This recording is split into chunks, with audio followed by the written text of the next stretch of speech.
Well, I kind of drug out just 2 boxes that was in my spare bedroom, real easy to get to. There is lots more stuff in there, but some of it would take a little bit to get it out of there. So I brought out these 2 boxes, and I didn't even remember what was in both of them anyway, but I thought I would show you guys some of this stuff. Now, I've been buying parts here and there for the last 2 years for this car, so it doesn't take long, you know, to get the stuff added up, you know what I mean? Anyway, so I thought I'd run you guys through some of the stuff that I'm putting on the car and talk about why I'm doing it. Let's see. So this is just a lot of miscellaneous stuff right here. I will give you guys a tip right now. If you got a Turbo 350 and it has a vacuum modulator on it, I'll show you right here. This is a thing that can really make people think that their engine is fried. That vacuum modulator right there on that. This is a Turbo 350, TH350, Turbo Hydromatic 350 transmission, which is my absolute favorite GM transmission. These things are very reliable trannies. All the ones I have had, anyway. Anyway, this is what I'm going to be putting in my wife's 55 4-door, 3-speed automatic. That's a vacuum modulator, and I've got to where every time I do one in a car, I buy a brand new modulator. If that modulator seal goes out of that, it will smoke like a freight train behind you. You will literally think your engine is like, you know, tore up a valve guide, broke a ring or something. And it is that right there, that vacuum modulator. So you can buy a replacement one that just bolts on there and you stick your vacuum hose on there and put it to full manifold vacuum. Or you can buy the one that has a little screw in the end of it, and you can actually adjust your shift point, whether you want it to shift sooner or later. So this is an ATP from Summit. That's the part number right there, and this is an adjustable one. Now, these are not very expensive, but anyway, this is an adjustable unit. Comes with a little L hose on it, but I'm going to show you that little screw in the end of it. And I know a lot of you guys know this, but there may be some building their first one and they don't know it. The little bitty teeny tiny slot in that, it takes a little pocket flat blade screwdriver. That's how you would adjust your shift points. Sometimes it can be irritating on a transmission. It'll either shift too soon or it'll shift too late, and that just kind of lets you, and it's only like a couple dollars more for the adjustable than it is the non-adjustable. So keep that in mind. I have that. Anyway, I got a filter kit. I got a brand new, that is a Pioneer. This is my favorite replacements because I get these at O'Reilly's and they used to be like $13. I don't know what they are now, but this is a Pioneer brand, and it's a replacement speedometer cable. And this is, it's not like the original, it's steel case. This is a black plastic case, but I've had good luck with those. I've got the little linkage rod that for the Turbo 350 to use on the factory column for the 55, the automatic column. There's a new hood bird. There's just all kinds of stuff. I got a little Billet Specialties radiator cap. I like to have a nice little radiator cap on there. And there's spark plugs. It's just a lot of miscellaneous stuff in here. I got my 3-point seat belts in here. I like to do them vacuum advance covers and just silicone them on there, but I do like to scuff them and paint them black. It just makes that ugly vacuum canister look a little cleaner with that cover put on there. Because those are, I think they're $3 or $4 at Summit. I'm not real big into chrome on my stuff, and especially this car, it's going to be more original, but I am going to put a few little nice accessories on here that are polished so it gives it a little bit of pop. But this is another great option for a Turbo 350. The worst part about a Turbo 350 trans is when you go to drain the, you know, change the fluid or change the filter, whatever, service the transmission, they didn't have drain plugs. I think the four-wheel drives did, but you know, the standard car transmissions didn't have a drain plug. This black brand new transmission pan, this says 350 turbo on it, from Summit, I think it was $19 or something. Now I'm giving you prices that most likely they're higher now, but you know, this stuff has been bought over the last couple of years. And then I bought a full set replacement for this car. This is KYB XLGs. I've already got them on the front of the frame already, but I've got KYB shocks all the way around. And of course I'm running a phenolic carb spacer because of fuel boil and the, you know, vapor lock tends to happen when you have ethanol in the unleaded fuel now. So when I first started building one of my cars years ago, I bought one of these Holley 7 psi mechanical fuel pumps, and it has the 1/4 inch fittings, so it's really kind of too small for a 3/8 fuel line, so I didn't use it. But what's funny is when I first bought this, it was on back order or something, I don't remember, and then I found somebody else that had, I think it was on Try5, they had a brand new one still in the box and still in the sealed package that they never used, the same deal, so I went ahead and bought it. And then this one showed up like 2 months later, so I ended up with 2 brand new Holley 7 psi little pumps. So this is really for like 5/16 fuel line. So this was one of the reasons that I decided to go with 5/16 fuel line on this 4-door, because it's just a little 305. It's just going to be a cruiser. It's not a race car that is going to have the gas pedal pinned to the floor for a 1/4 mile at a time. You know what I mean? So that 5/16 will be just fine. But so I have a pump to put on it, and then I have a spare pump in case that pump fails. So it just kind of worked out. I've got some Russell hose separators. If you guys are a fan of those billet aluminum hose separators, like Billet Specialties makes them, you can get a 2-pack of Russell for half the price of one of the other brand. So that's pretty cool. This is for, I believe, 5/8. So that's kind of neat. I got a little fan spacer because I'm putting a mechanical, I think it's a 7-blade all steel fan on it. It's not an aluminum flex fan. What else? Just a bunch of little miscellaneous things.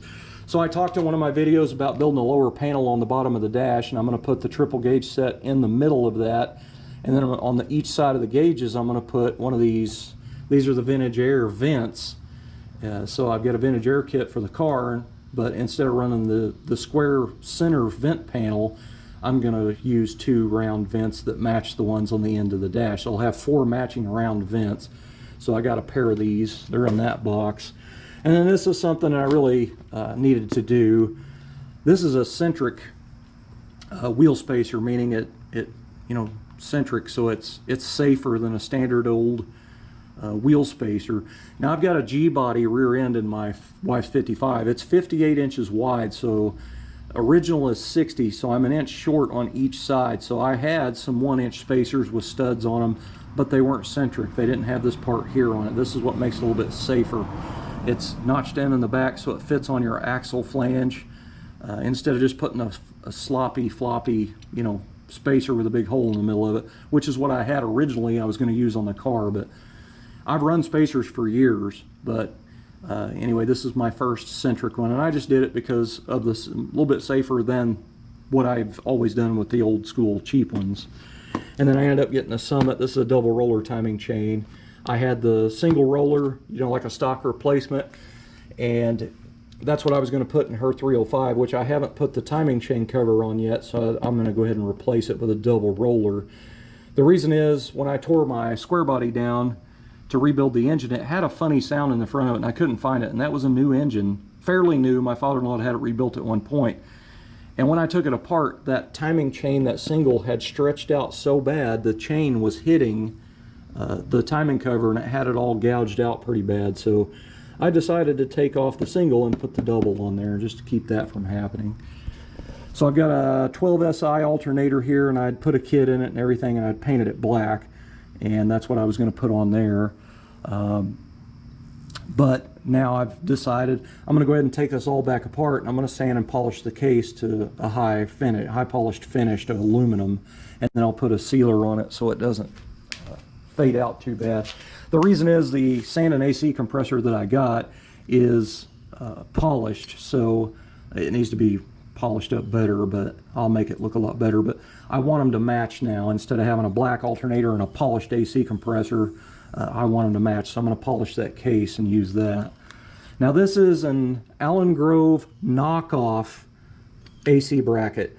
There's a guy on eBay that sells these, and they are exact replicas of the Allen Grove. I didn't get instructions, and I found Allen Grove's PDF on the internet of how to set this up with all the spacers and the different length bolts. It was a mess, but luckily I found that, and this is identical to Allen Grove. And I think I paid like 80 bucks for this, and the Allen Groves are more expensive, but did not get instructions, and all the stuff came in kind of rusty.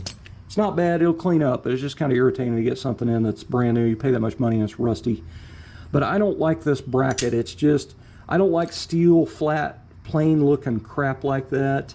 It does give it an OEM look, but I wanted something a little bit more modern looking, a little bit beefier looking, so I went with the ICT billet this go around. This is what I'm going to mock up today. I've got the compressor bracket and I've got the alternator bracket. I don't know which one's which, actually I couldn't tell you, but this is the alternator one here. So anyway, I'm running a long water pump, which usually has the alternator on the passenger side, but now with these ICT brackets, my alternator will be on the driver's side, kind of like factory, but I'll have my AC stuff all over on the passenger side where it's supposed to be. Like the dryer, the hoses, all that stuff will be over there contained on that side of the car. So I won't be running hoses all the way over here to a compressor like GM did. Like my truck, the AC compressor's on the driver's side, and the AC hoses run right over the top of the fan shroud all the way over to the back of the, it's kind of a goofy deal. So here's another thing I'm gonna do. Now, I don't know about you guys, but a lot of the old cars I've had, that you drive the car, you take your wife somewhere to dinner, or you go to a cruise night or whatever, she gets in with you when you drive the car. It tends, the exhaust smell in the car, whether you got tailpipes or not, you know, if you're sitting in traffic and you got the windows down, you're going to get exhausted, I tell you. But you get that smell, that exhaust smell in your clothes, and in my wife's case, it gets in her hair, and she doesn't like that. Nobody wants to go to work with their clothes stinking, and I want her to drive this car and enjoy it. So I got a catalytic converter, and that's like a cardinal sin to all my hot rod buddies. I'm telling you, they think this is a sin. But let me tell you, when you put this on there, that takes that away.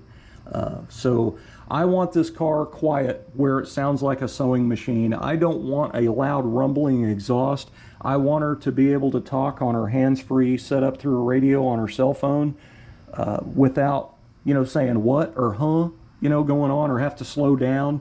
Like in my truck, I have to slow down, but it's because the weather stripping's all bad in the doors and stuff. But anyway, now this is a MagnaFlow, and they're, like a lot of companies make, a universal performance-based catalytic converter. This is a 200 cell count, meaning all the little cells in there. 400, they have a 400, I think, and like more. So that would be more restrictive and that type of stuff. But there was a review where a guy said that he put a pair of these on his Mustang because he got tired of driving to work and smelling like exhaust all day. And he put those on and it stopped it immediately. So I am putting this on there for my wife to not have a stinky mess. So anyway, I got a Y pipe because I'm doing a 2-into-1 full exhaust system. Will just be a single out the back, and that's it. It's just a 305. I don't want it loud, I don't want it rumbly, I don't want none of that crap. Now originally I had a MagnaFlow muffler here, just one, and that's what I was going to put on it. I've got a buddy that's got those exact mufflers on his car with a 350 in it, and they're kind of, they had that kind of a, well, let's just say I didn't care for it. We'll just say that. So I decided to get like a stock style replacement type universal muffler to where I know it would be quiet. But by the time this is on there and that's on there, this car should be very, very quiet. And that's what I'm after. This is just a cruiser, something we can take on power tour, on vacations, and we can enjoy. And I don't have to hear loud, drony, crappy exhaust. So that's kind of the reasoning behind it. Now I run across these at Summit by accident when I was getting the muffler and the cat. It said recommended parts or something like that. They have these little stainless steel brackets with the cushion, the little stainless button head bolt and everything, and I want to say these things were like 10 bucks. It's a universal muffler bracket or exhaust hanger. So I was gonna just build them all, but for that price I'll just use these, you know what I mean? They have longer ones too, but I thought if I needed a longer one, I'll just do a piece of strap and put it onto that. But I bought 2 of them. I got a U-bend, which I didn't get a big enough one because I wanted this part to go over the rear end, and it's not going to be wide enough. So I'm just going to split it in the middle and put a straight piece in there and kind of extend it. I'm not going for a show car exhaust system. I want it to look good, but I'm not going for that show car look, you know what I mean, underneath the car and stuff. So I wanted an exhaust tip on the car, but I didn't want just a standard round tip. I wanted something that had a little bit of a rolled edge so it looks nice. And the thing about it is, when you're looking for a rolled edge exhaust tip, the only thing you can find is they're giant. Like if you even got 2 1/4 exhaust, it's like a 3 1/2 outlet. So to me, a round looks really large. So I thought if I got an oval, it wouldn't look as bulky. So I went with an oval exhaust tip, and I think it'll look pretty nice. I'm tempted to get the chrome horn center for the factory steering wheel, another one, a new chrome one, and drill 2 holes and put the clips on it. I have that little crest right here that a 210 would have on the exhaust tip. So I may do that. But I got this exhaust tip for $12, and this is stainless steel, so that was kind of the way to go. I'm always on a budget, so I like to try to find decent stuff that I'm happy with on a budget, and that's kind of what I did. But it's kind of funny, this steel rusty bracket, I paid like $10 more for this, or $8 more than I did for these ICT billet brackets. And the coolest part about this is it has mostly stainless hardware. Like that's zinc, and that's zinc. These are stainless. That turnbuckle is all stainless. You never find all stainless turnbuckles, and it's the same in both of them. So to me, I don't know how they can sell these. These were like 78 bucks each. I don't know how they can afford to do that, but whatever. If they raise them later, I don't care, because now I have them. You know what I mean? But they're kinda, I mean, they're not perfectly left and right mirror image brackets, but it'll kind of give the front you know, that front runner kit look. So I'm going to get started mocking up some of this stuff, guys.